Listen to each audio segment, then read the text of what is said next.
Dit is die Sao Paulo Grand Prix. Okay. Kali, wat is jou take op Brazil? Ek meen, ons het nou al baie nice races gehad.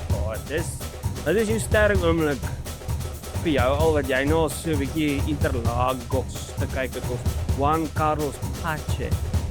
Weet jy wat? Ek dink ons min dinge wat ons wat gesien het. Daai eerste wen. Baie In 91. baie jare terug. Ek weet ons het baie stelling goed gesien as verlede jaar vir my gesien wat ons 16 maand. Dis ook right. Ja, dit was ook goed. En verlede jaar se my lede was wat ek bedoel uit 19 uit eerste plek gevat is.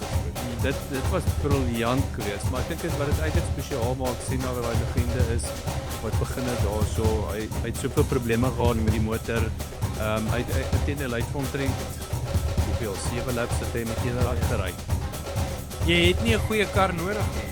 Ag ek meen kan.